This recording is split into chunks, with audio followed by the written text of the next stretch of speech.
everybody. Welcome to the first virtual all-staff meeting. So by virtual, basically we are just simply sending you a video and email to correspond with. Don't fall asleep. Okay, so the first thing on our agenda is all our welcomes and transitions. So we do have a lot of bright new shiny faces this month. So Tracy Miller has started as the assistant manager at Neat Repeats. Christina Pace is our new hotline shift leader on the weekends. Jeanette Gutierrez is our new residential therapist. Alicia Walton is our new domestic violence case manager. Kim English is our new emergency services coordinator. Brittany Johnson is our off-site domestic violence case manager. Daphne Riley has been moved from temp to full-time rapid rehousing coordinator, so congratulations there. Brianna Wesley, is our new prevention coordinator, and Cherylinda Jackson will be starting, or actually has started, as our overnight hotline shift leader. So welcome aboard to all of those new faces. Next on our agenda is our Cheers for Peers. So we will be sending out a list of all of the kudos that you have shared with one another. And but we have done the drawing, and Kishara is the winner. So Kishara, we have a nice prize for you, and we'll make sure that we get that to you shortly. I do want to say happy birthday to our 3 November birthdays. Sue Mish was 11-2. Marilyn Rice was 11-3, and Liliana had a birthday on 11-9. So happy belated to all 3 of you. We do have some work anniversaries this month. So we have Bethany, who celebrates 1 year. Christina Alcorn has been with us 2 years. Barb Gruca, 5 years. Janice Berry, 2 years. Lisa Malloy is at the 1 year mark. And I can't believe it's been 1 year. My gosh. Kevin and I celebrate 4 years this month. So congratulations, everybody, on your seniority with the agency. The next item on the agenda is our team building. So attached to the email, you will find a word scramble. This was created by the advocacy department. So it is the team building word scramble. So if you go ahead and print that out and put your name and answers on the page, and if you want to keep it, or you can turn it in to Barb Gruca, she will send out the actual answers to the word scramble soon. So enjoy that fun little activity. Hey everyone, continuation of the all-staff meeting, and we're moving on now in the agenda to talk a little bit about the work perk plan for December. We're going to have some fun with a secret Santa. So what you have to do, well, what you could do if you want to take part in this, is pick somebody, leave a gift, either outside their door or in their mailbox, on the first 4 Tuesdays of the month of December. So that's when we're doing it. Tuesdays in December. It's the secret Santa. We're encouraging everyone to keep the gifts about $5 or so and have some fun with it. You can give to multiple people. Just be secret about it, and we'll have some fun at our location. So just remember that. You can leave it outside the office door of that person or in their mailbox the first 4 Tuesdays in December. Also, I want to thank everybody who took part in the Get Connected Zoom lunch. We've had 2 of those so far, and a number of the attendees were the same people who came for the month before, so you obviously enjoyed it. I enjoyed it. We had a lot of fun, lots of laughs, and it's a free lunch on the Crisis Center. It's a great chance for us to get connected, to know a little bit more about each other. So I hope to see you at the next Zoom lunch, and I will send out an invitation with more details about that. Also, that next Zoom lunch will be on December 18th. That's the date. It's a Friday, December 18th. So we'll get those details out to you, and I hope that you join us for the Get Connected Zoom lunch. Also on our agenda here today is the Winner Chicken Dinner for November. We did the drawing, and the winner this month is Tracy Miller. So congratulations, Tracy. As Pam told you earlier, she's the new assistant manager at Neat Repeats Orland, and now a lucky winner. So we'll get you your prize there for our Winner Chicken Dinner drawing. And I also want to mention that the paint and sip party was a huge success. Everybody who went had a great time. They had an artist showing you the different ways to paint, and they all did the same painting of a snowman. It looked great, and now you have a chance to weigh in. So all of the different paintings are going to be up in the hotline area. So we ask for you to go check them out. They're going to have numbers, so you won't know who did which one, and you can vote for your favorite. It'll be a fun way to get involved with that. And again, I think you'll be pretty impressed with the artwork done by our own staff members from the Paint and Sip Party. With that being said, we're looking for another volunteer host. So if you'd like to do something like that, if you'd like to have a fun night and be the host, we'd love for you to let us know. So just reach out to Pam or myself and let us know if you'd like to do that. We'd like to get that set up and continue it and have some fun off hours. That's what it's all about, is getting together and having a good time. So sounds like that was a great time, and we thank Christine Elkhorn and also Barb Gruca for helping to coordinate that. It was a wonderful event. And so yeah, let us know if you want to host the next one, and Pam will be up next. Policy and procedure updates. So I want to remind everybody that you were gifted 11/27 and 12/24 as holidays. So we are treating you to that because of your dedication and stamina through really this COVID pandemic. So I do hope that that is appreciated. December 1st is the deadline for anyone wishing to get a payout for vacation or respite time. That does also include an optional rollover. So if you are interested in doing one of those things, you do need to communicate that directly to Brian by the deadline of December 1st.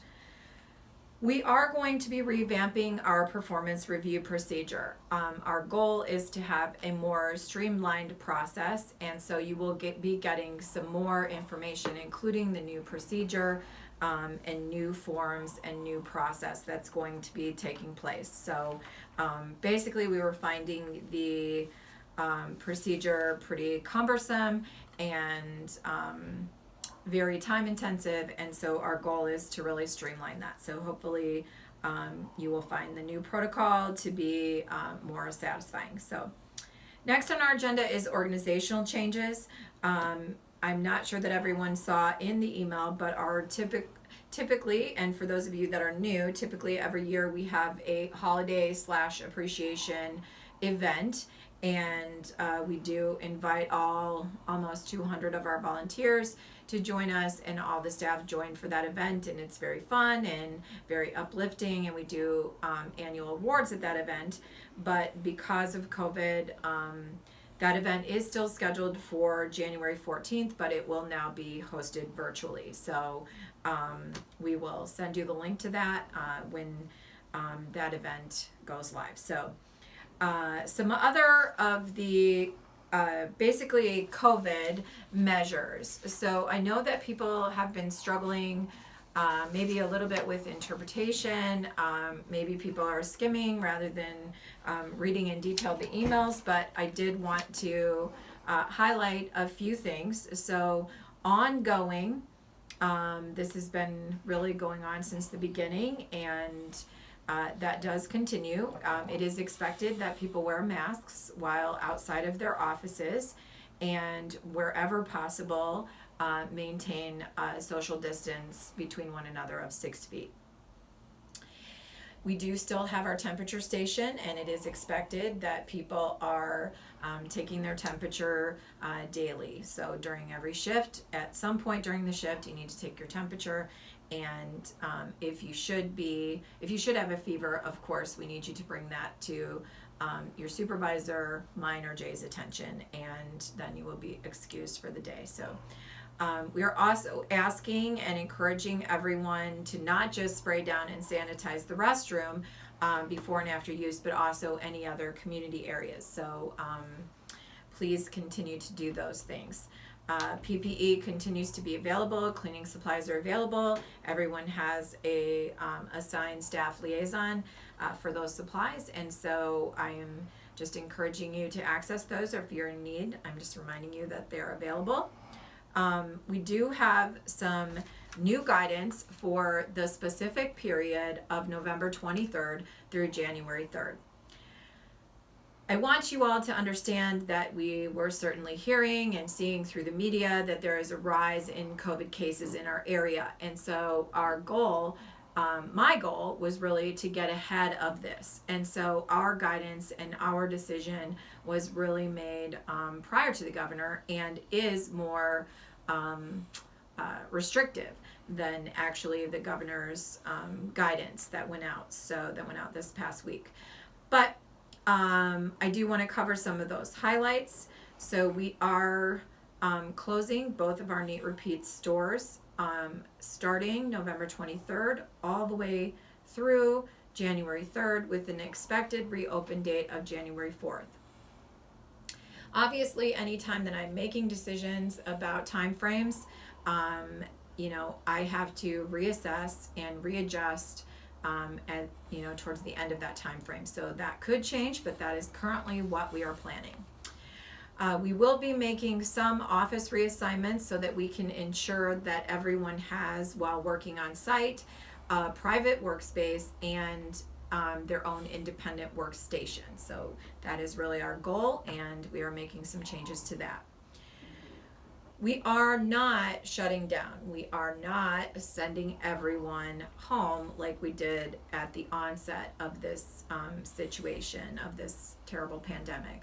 We are allowing flexible supervisors to be as flexible as possible with work from home times. And we do still have to expect that services and work expectations continue to be met. And so even when people are working from home, it's important that we are getting all of our paperwork and adhering to all of our work responsibilities. Again, I will emphasize that we are and remain an essential service. So it is important. We are an essential service in more than just the shelter. It's very easy for people to think, oh, well, that just applies to the shelter. And it doesn't, actually. All of our services, all of our operations are essential. It is just as important that development continue to work throughout this crisis as it is for the shelter staff. If we don't have money, we won't be able to provide services. So all things are important.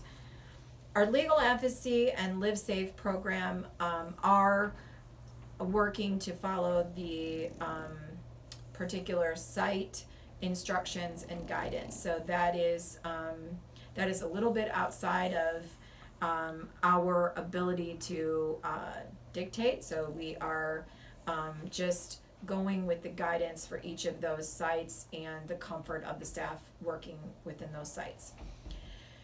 So counseling, transitional housing, rapid rehousing, 40-hour training, and PAPE services are all going virtual for this period. And again, that period is November 23rd to January 3rd.